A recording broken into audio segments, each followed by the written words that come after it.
Are you torn between building muscle and losing fat? What if I told you you don't have to pick one or the other?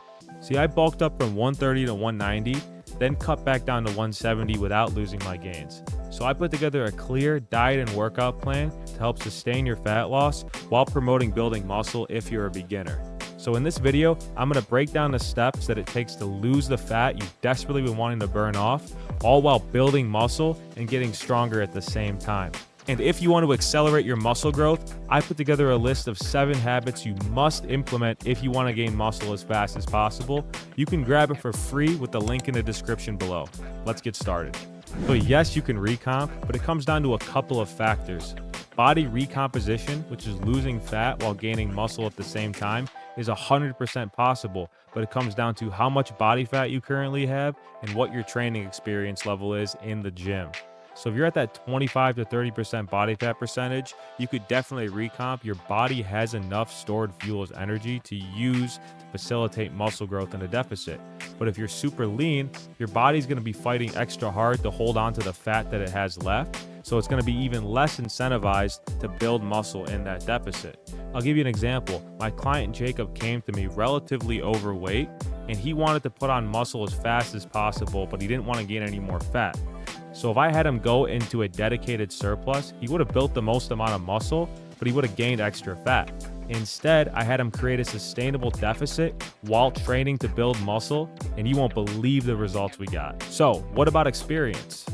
If you're just starting out, you have what's called newbie gains, meaning that your body responds faster to proper training and nutrition. Because Jacob had never lifted weights before, he was a perfect candidate for recomping. It wasn't just the body fat percentage that we went off of. Why? Because building muscle is a new stressor at that point. Your body views it as a threat and adapts quickly by increasing the size and strength of the muscle. So even if you're in a calorie deficit, you could still build muscle while losing fat at the same time. So both of these factors apply to you. How do you put this into place? Recomping happens during a fat loss phase. There's no such thing as a recomp specific program. You don't need an exclusive workout or diet. It happens as a byproduct when the right conditions are in place. So here's what you do. Create a sustainable calorie deficit at least 500 below maintenance.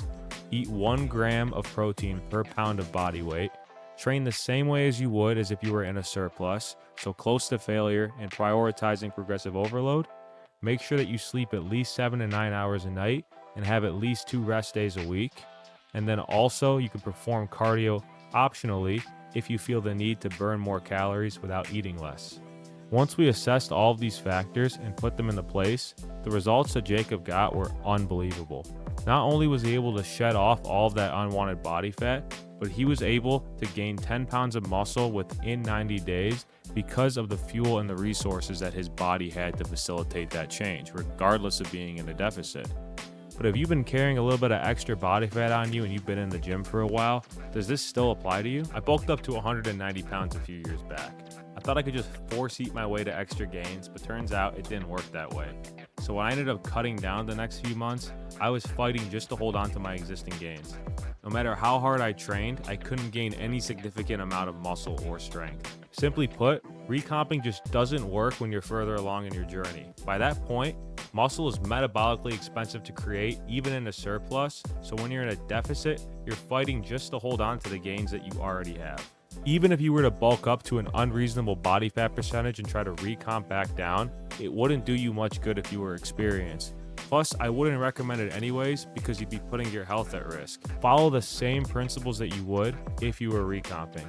You might not be making any new gains, but you'll get closer to your target body fat percentage while holding on to the muscle that you already have. And don't forget to grab your 7 daily habits guide in the link down below if you want to accelerate your muscle growth. Be sure to like, comment, and subscribe for more muscle truth advice. I'll catch you guys on the next one.